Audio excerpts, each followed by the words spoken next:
I attribute it to menopause for sure. And that feeling like despite all of the symptoms that can be terrible or life altering, there's like this, like the best part is the freedom that you feel with it. And like I've, seen it and heard it compared a lot to coming back to who you were as a teenager. I just feel like a bravery that I haven't felt in a long time. Electricast. Welcome to Season 4 of Transforming 45. I'm your host, Lisa Boat, and this season we're stepping fully into our power. The heat, the hormones, the heartbreak, the healing. This is Midlife, raw and redefined.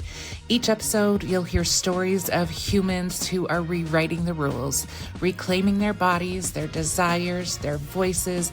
This is where we stop shrinking, start shining, and remember who the hell we are. Because midlife isn't a crisis, it's an awakening. Let's get transforming 45. Hey, welcome to this week's episode of Transforming 45.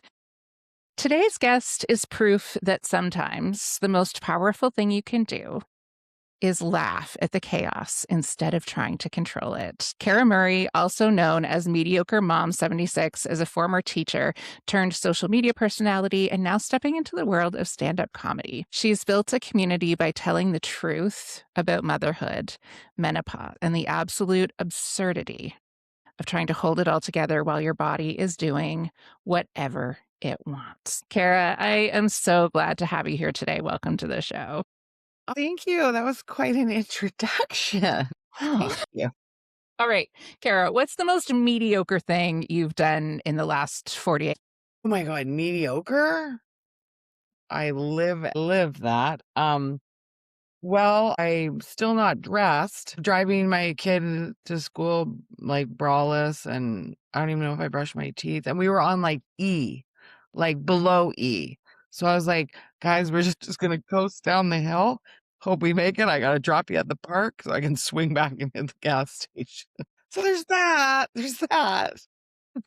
Yeah. Thank you. Thank you for sharing that, because I think so many of us, like physically and metaphorically, are running on the E. And seeing someone reflecting to us the truth of what this time feels like is so key. So you and I crossed paths on Unmuted, the other podcast that I co-host, and you had come into my feed long before that. The Menopause Hotline Okay, yeah. was where your personality first came into my Mhm. world. And the sound of the clacking of the keyboard was like medicine for me. For you. Some people hate it. They're like, "No, I can't." And so I've had to tone it down a bit on the audio, but Oh, but yeah, some people some people, it's like music, music. I love that sound. I love the clack of a keyboard. And then again, the pure absurdity of what is going on in our bodies. So, what was the inspiration for you to create the Menopause Hotline?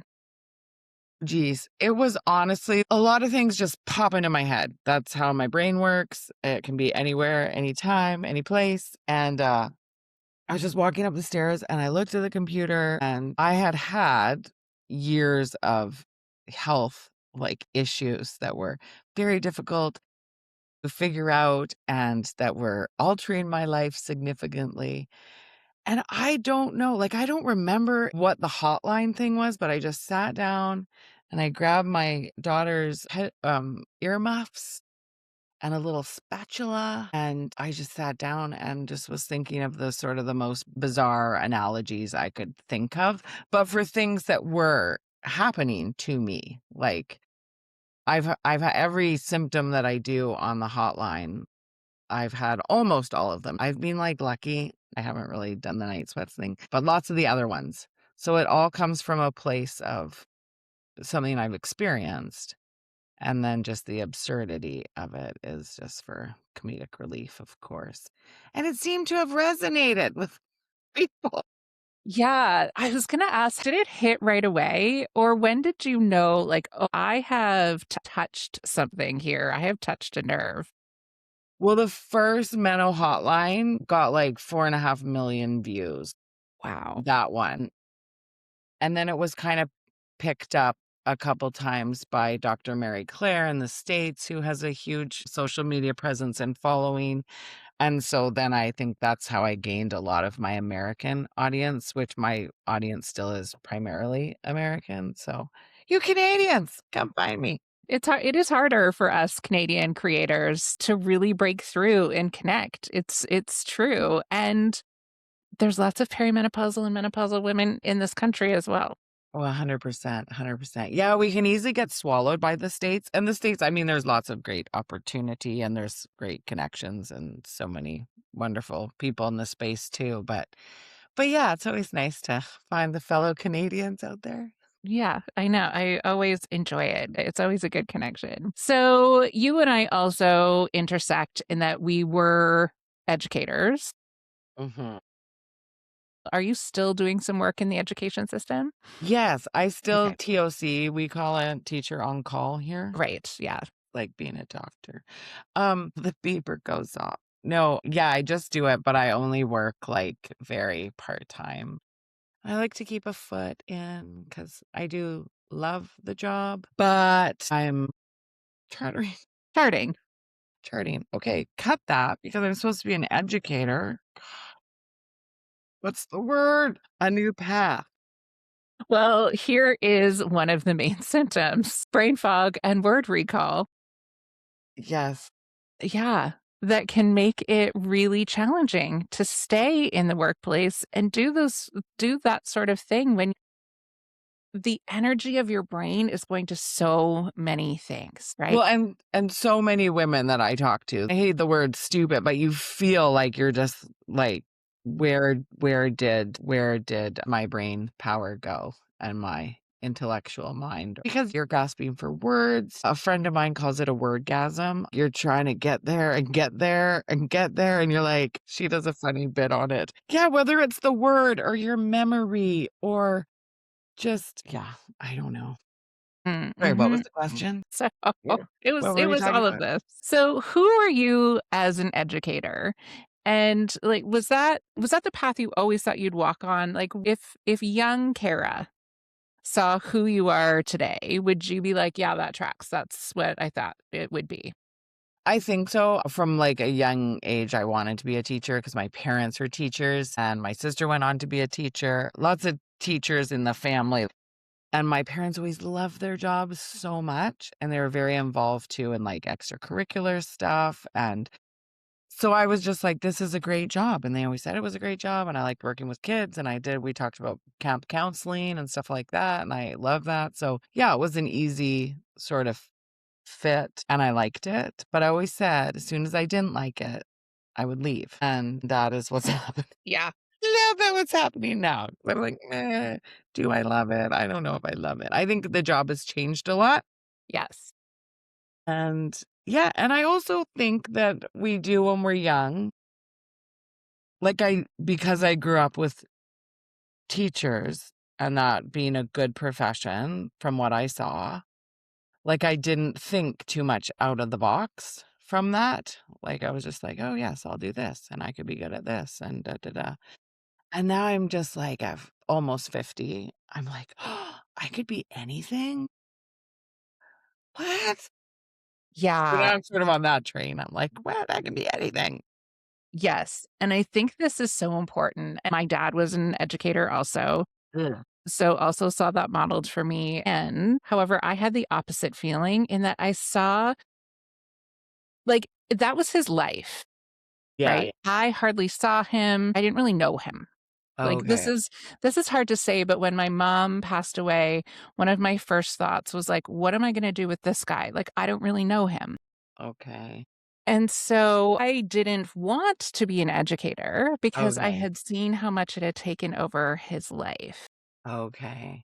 And when I graduated from university, I was engaged and my mom was really like, you should just be an educator. She so wanted me to be stable and safe in ways that she wasn't. I think looking back on it now, I understand that Mhm. part of her. It's very secure, very secure. Yeah. Very secure. And I think she wanted me to have something really safe, really stable, really secure. And so, yeah, when I started teaching, there were lots of things that I loved about it, right? I loved being with kids. I loved the community like of educators, like all of that was great. Mhm. But yeah, over time, the education system, anyone who is connected to it knows how much it has changed. And it's not even the same reality. And it's so hard on hearts, minds, bodies, souls. Mhm. And I think what you said about, at 50, realizing I can do anything. I Yeah. think that this is something that is new for women of our generation of making this choice of I don't have to keep being miserable. I can do something different. 100%. And I attribute it to menopause for sure. And that feeling like despite all of the symptoms that can be terrible or life altering, there's like this, like the best part is the freedom that you feel with it. And like I've, seen it and heard it compared a lot to coming back to who you were as a teenager. And so it's in that, I just feel like a bravery that haven't felt in a long time. I feel more myself, comfortable and confident with, like, who I am, learning to lean into whatever skills or gifts ever we have. Like, I thought, "Oh, maybe I was funny." And then this whole path has been like, "Oh, people think I'm funny. Maybe I can do something with funny." Like, and that's kind of exciting, and so I'm trying to lean into that. It is exciting. It is equal parts terrifying and exciting, right? Yes, Because you're true. like taking a risk, reinventing yourself. I don't know if this is true for you, but for me, people are seeing aspects of me that I very intentionally kept behind closed doors for a long time. Okay. I don't know if I kept anything behind a closed door before. I I think love I've that. pretty like a lot like what you see is what you get. Like I think I've been like that. But I care less, I would say, about what other people are thinking about who they see. Like I don't think I've hidden much, but maybe I cared more about what they were seeing than I do now. Yeah.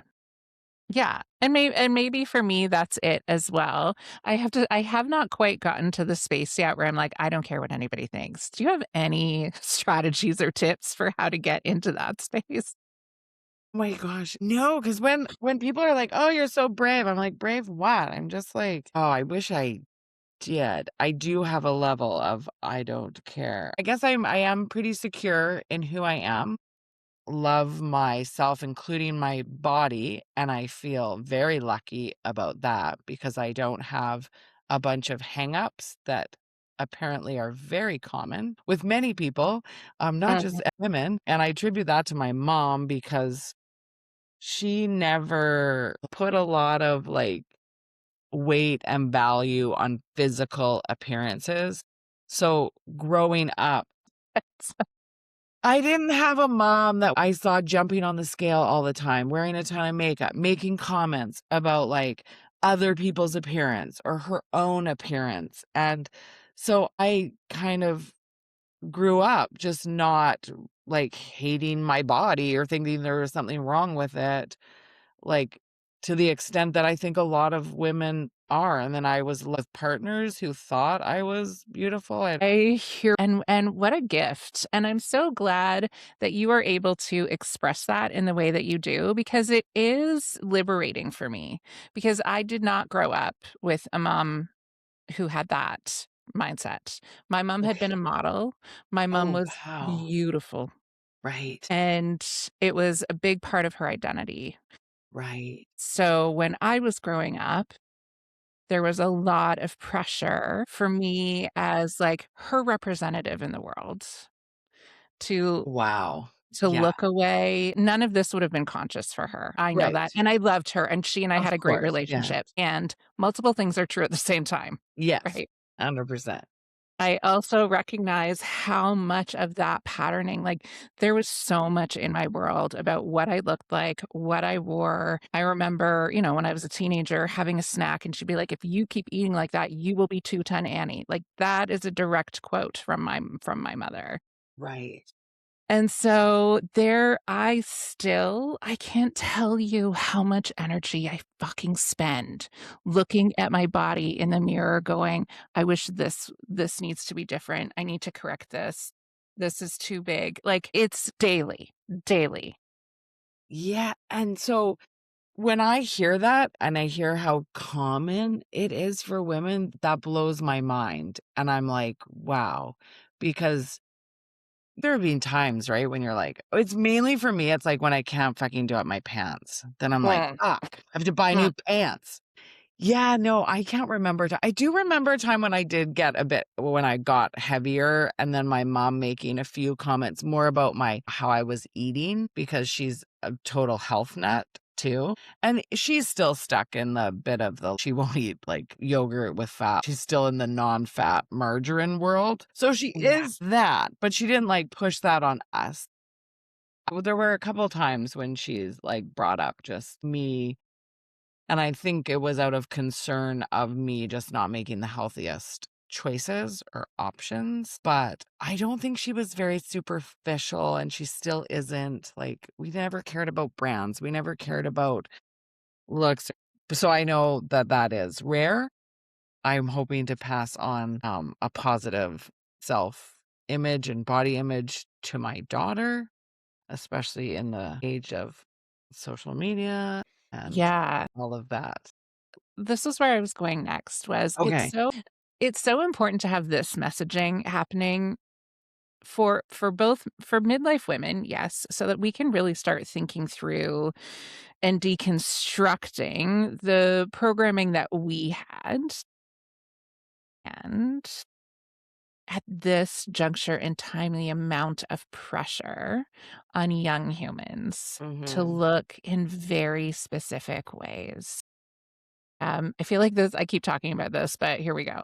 So my husband and I are currently rewatching Beverly Hills 90210 from the beginning. Yeah. Yeah. Yeah, yeah. He watched it growing up as a teenager also. So he was Oh the my one god. actually I had had a really shitty day, and Yeah, I was upstairs in my room, like, having a bit of a temper tantrum, like, yeah. just internally, like, I was just moo. And then I hear "Cranked Up" down here, and I I felt my body go, like, have this moment of, like, release of this, and I came around the corner and I was like, "Are you watching 90210?" And he was like, "Yes, get down here." Aw. So and that was, like, it was the pilot, like, that was the day we watched the pilot. Although, like, I remember there was lots of talk around body image and expectations and, what those people look like, but looking back on it now, those characters, Andrea, Brenda, Kelly, Donna, they looked like real people. Mm. And because when I compare it to the expectation for what girls at that stage now are in, I'm like, they it doesn't you don't look like real people. Like, the expectation is so high. So, is there any of that in like intentionality in the work that you're doing? And how do you navigate those conversations with your daughter? Geez, so she's, like, only 8, she'll be 9, but and she knows that I make silly videos. She just calls it, like, menopause. She's like, "I know, you're a menopause mom." For a while, she was using that as a punchline, like, she didn't know what menopause was, so she would try to tell a joke because she's pretty funny. She would try and tell a joke and then be like, "That's menopause." So she knows this, but otherwise, like, of course she's 8, like, do I is she on it? No. Like, hard no. Will she be? I will keep her off as long as I can, and same with just having the phone and everything, and I hope that just by modeling kind of like my mom did, and I remember my mom, like, I was like, "Oh, I wish she shaved her legs. Oh, I wish she wore more makeup. I wish she like, what I saw these other moms doing." But it's only at this stage and in my life where I appreciate so much what she was actually modeling for me. And and so I just hope that what I'm modeling for her and for my son too, what a realistic, natural woman is. I don't have Botox or fillers. I don't wear, sometimes I wear like the tiniest bit of makeup. I get my hair done sometimes. That's my fanciest thing. But I try and brush my teeth. I try and try and put on some cream at night, more just because 'cause I'm really dry. Yeah. Uh, Just the modeling of it, like, and her seeing mommy is happy, mommy is confident, mommy is, yes. like, not afraid to, like, go out in the world just as she is. That is what I hope, because I feel like my mom, and I didn't appreciate it or realize it till much later on, Yeah. that yeah. That's really it's very powerful and powerful for our boys as well. So I have 2 boys who are 21 and 19. And so for them to also see that like woman authentically being herself in the world is Mhm. so important. And one of the other things that I appreciate about your work, because it's hard to find the balance in this time, Yeah. is balancing the funny Mhm. with acknowledging also the shit show that we currently are living in. Because you are not quiet in your advocacy, and I appreciate that, and Yeah. that you are bringing all aspects of your identity, right? Like, yes, you're funny and you're a comedian and you are an advocate and you are not afraid to use your voice to speak for other people. So how are you finding it navigating the balance of those 2 things? Yeah, I mean, I'm just figuring it out like everybody else, especially like social media. If you know me personally, then you know what matters to me. I do try to have that my online personality too, because we don't exist in some vacuum.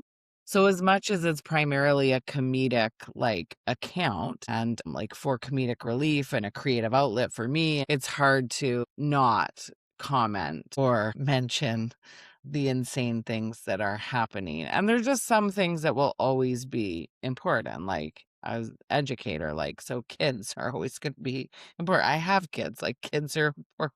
Um, women's health and autonomy and rights, like that will always mean a lot to me. Any minority. And I cared since I was a kid about these things. I remember watching a movie when I was 6 about apartheid South Africa, and I was like, "What?" Like, Mhm.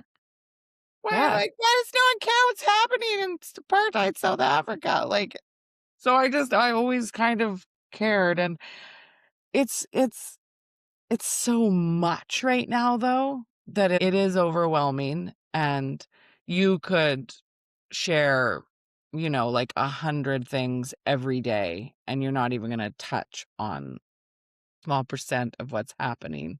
So if something, like, kinda strikes a chord with me and I wanna share it, I share it. And, yeah, people are gonna like you or not like you regardless, so Yeah. Do you ever get pushback about that? oh my god, 1,000%, yeah. And I love how people are always like they're so, like, rude about it too, and you're the last person then I wanna give free entertainment to. Like, I'm not gonna miss you at all. Yeah. Yes. See you later, which is so I wish you wouldn't talk about blah, blah, blah, blah, blah. Yours just stick to funny. I'm not gonna watch you anymore. Okay. Yeah. Okay. That's Bye. fine. I know. I didn't know you existed before. I know. I think people don't realize too, like, you might see me every day on your feed or whatever, but I don't. Like, unless you also have a public or very, like, like a sort of in the same space, doing the Mhm. same kind of work at the same, showing up on the daily. I don't know you. I don't know what's going on for you. Yeah, and it is interesting that people expect you to stay in this, like, this tiny lane, and it's one of the things going back to what we were saying about this being an exciting time, is that we can show up our generation of women show up in a way that says, "Yes, I'm a comedian. Yes, I'm an educator. Yes, I'm an advocate. I'm going to be all these things, and you're gonna see me do all those things because I am a whole person." 100%. And that is what, like, social media, that we're really bad at showing the whole person because it's supposed to highlight reel of like how great your life is or how successful you are. So yeah, that's what's ruined it. That's what's ruined us. That's what's ruining Yeah. our kids. Like, and it's I'm no political like, I could not debate anyone. I'm terrible at that type of interaction, like a debate or something. I'm terrible at recalling, like, statistics and facts on the fly, like but do I read, like, a lot Mhm. and, from various sources, and I've always been, like, a keen reader. I try to listen to people, try to gain different perspectives.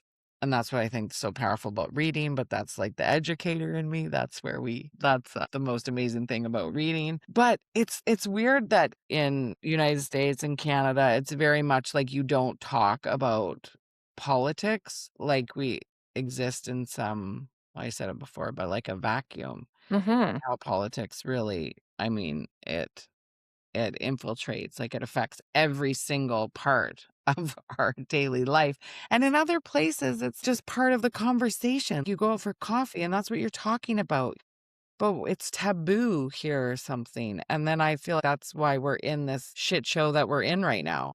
I totally agree with you. Trevor Noah was talking about this on when he was hosting The Daily Show. Mhm. And someone asked him what was the biggest difference between South Africa and the US, and this is essentially what he said. He said, "Here, everything is a secret. Like, you can't talk about anything." He said, "In South Africa, we talk about apartheid, we acknowledge that it happened, we talk about how it impacted people, we recognize it on the regular, and we talk about it openly. Here in North America, we don't talk about slavery. We don't talk about the genocide we did against indigenous people. We Yeah, don't talk about any of those things. We just keep it a secret, and that's what creates poison in a society." yeah, 100%, and we're, like, so disengaged, Yes, but I think maybe this will be the time we are now. This could be, like, a bit of an awakening. I agree. And comedy can be a really great entryway into that, which is Well, why look at you with your transitions. You are a remember? facilitator. I told you, trust me, I got And this. I'm the hardest person to keep on track because my Not at all. brain Comedians can be really great entry points into that conversation. It's why we value freedom of speech and comedians so much, is because you do hold up the mirror and talk about the things that are hard. So, did you imagine that you were going to go into stand-up comedy, or was it the interaction from your social media creativity that led you to this next phase? it's being on social media and just having, like, so much positive response that led me to being like, "Oh, okay, maybe I could do this because I was supposed to be a speaker at a couple things. And I was like, "Oh my god." And as a teacher, like, you speak in front of people all the time, but I thought, "You know what? Why don't I take, like, a class?" Like, because people think I thought I was a stand-up, and I was like, "I am not a stand-up. I'm just a mom with a phone." And some time. And so, I had more time then. Anyways, so then I took a class, and it was, like, last year, like, last summer. Like, I'm so new, and I remember I was so nervous, but I was so proud of myself for just, like, signing up. And now less than a year later, I'm just like, get me back on stage." Like, I want to be on the stage. If I mean, it's terrifying, but it is the most fun, and I feel like the material comes to me, and yeah, it's just the most fun. So, no, I didn't think that I'd be doing this, but I am so happy this is how it's evolved.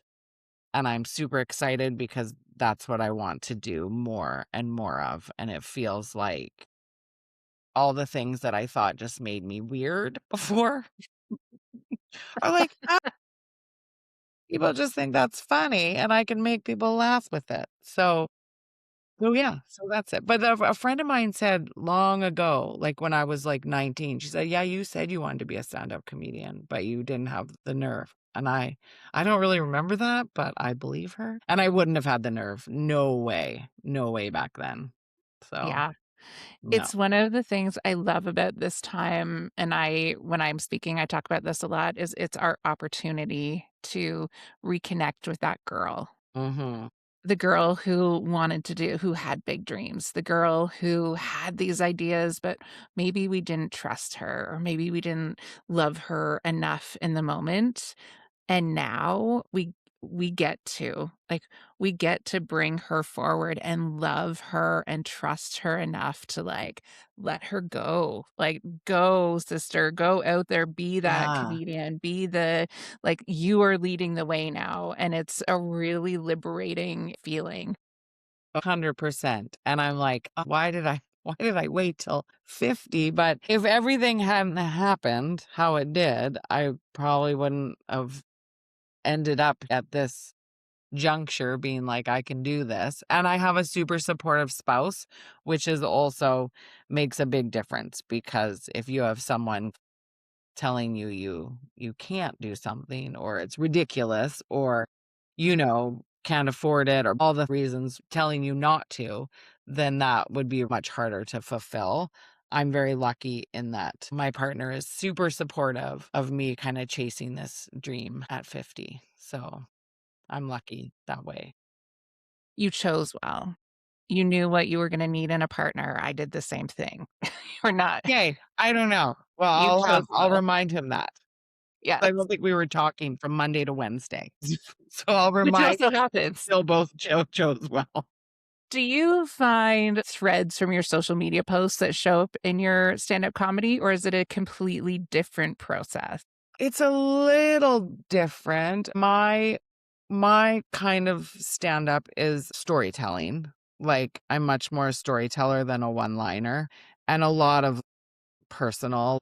I'm trying to be a little more observational. So far, it's just being autobiographical, but I'm not afraid to share my most embarrassing moments, or like my last stand up, I talked about the first time I gave a blowjob because it was so ridiculous, like what I thought a blowjob was, you can imagine. And so, like, but I'm fine with the world knowing that that's what I thought.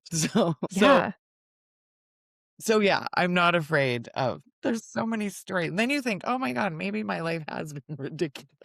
but that's where connection is so important.